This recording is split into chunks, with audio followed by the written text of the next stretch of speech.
Chapter 10, Section 4, Misleading Graphs and Statistics.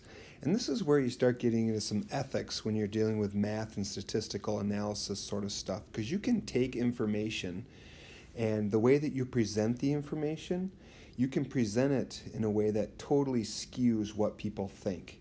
And as you get into like business and that sort of stuff, it can be really advantageous to do that. So as Christians going into the field of statistics or mathematics, you really have to be careful that what you're doing is honest and right. But as far as other people, like just looking at the results, I know this a lot comes up in things like the ACT, is that a lot of interpreting graphs, you have to look carefully at the graph. You can't just look at something and get the correct information just by looking at it. So in other words, like this first one, we're looking at the effect of fertilizer. And you have 4 different fertilizers here, A, B, C, and D. And by looking at it, it's kind of like, whoa, D is way better. You know, it's like twice as high as A. And, I don't know, almost 3 times, 2.5, 3 times bigger than B. So it looks like it's significantly better. Obviously, you go with D. But then when you actually look at the scale over here on the left and look at what those numbers are, well, this is 81.9 grams. This is 85. That's only, what, 3.3 grams of difference? So that's maybe like 3.3, like a 4% difference. It's not like 3 times as high or 2.5 times as high. It's only 4% higher. So that's one way that you can take and skew the data, is that the y-axis, so y-axis doesn't start at 0.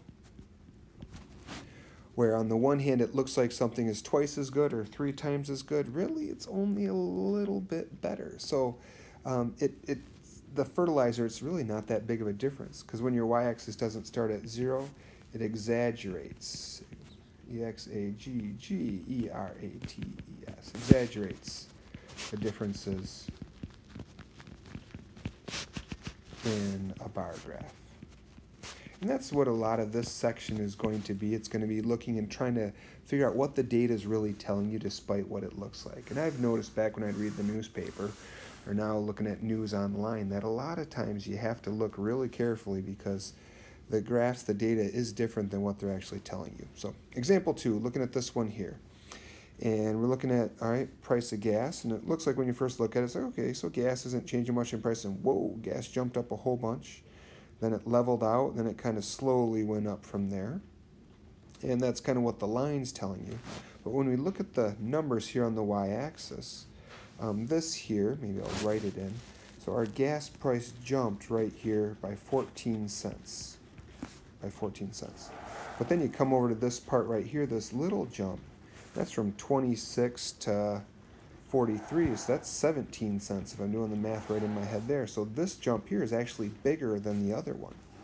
And if we go and look at the y-axis, we go up by 10 here, and then 2, 4, or I'm sorry, 2, 2, 2, 2, and then 20. So what's messed up about the second one is the scale on the y-axis is not constant or consistent. I guess you really could say either one of those. And what happens when you do that is it makes changes look different than what they really are. So makes changes look different than what they really are.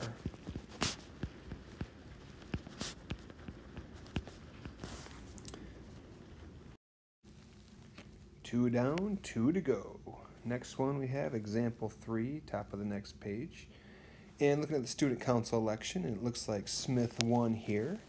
And it looks like he got over half of the votes. But wait, if you take a look at it, you see that Smith only had 20% of the votes. Atkins had 10, Napier had 5. So somebody not even on the graph could have won.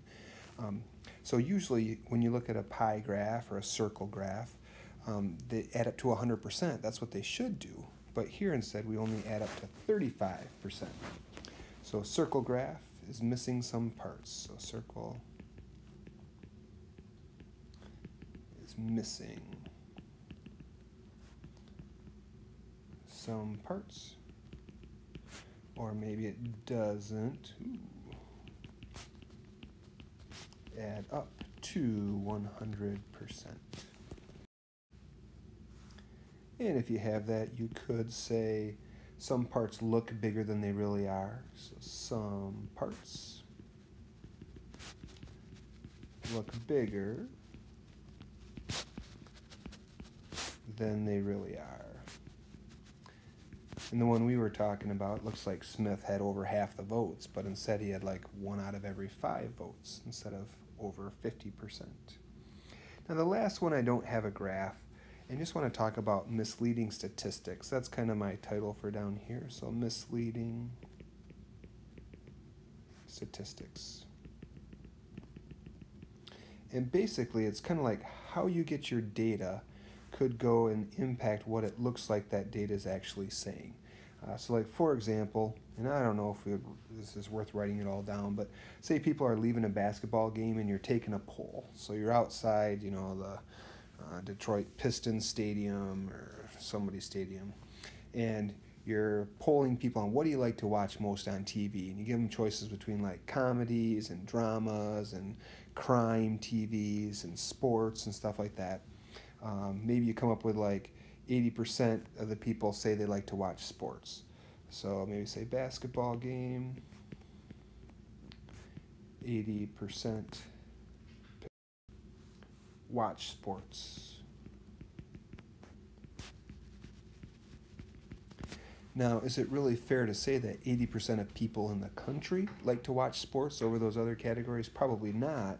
If you're getting people that are willing to pay to go to a professional basketball game, they're probably more likely to watch sports. So your data is going to be skewed that way, to prefer sports. You do the same thing. We had the election last year, as of me making this video. If you go outside of a Hillary Clinton rally and say, who do you pick to win the election, or who are you going to vote for? You probably get the same results if you went outside of a Trump rally and said, who do you think is going to win? You know, that you'd probably get like 98% of the people pick, you know, that certain candidate. And that doesn't mean that that candidate's going to win with 98%. If you're outside the rally, you're getting supporters for that particular candidate. It's not a fair pool to draw from. So in other words, when you're doing the statistics stuff, you got to be careful that you have like a good pool that you're picking from, that what you're doing isn't skewing the results one way or the other. And that's it for the section. So basically go through the homework and see if you can navigate your way through these charts and graphs and figure out what's really going on.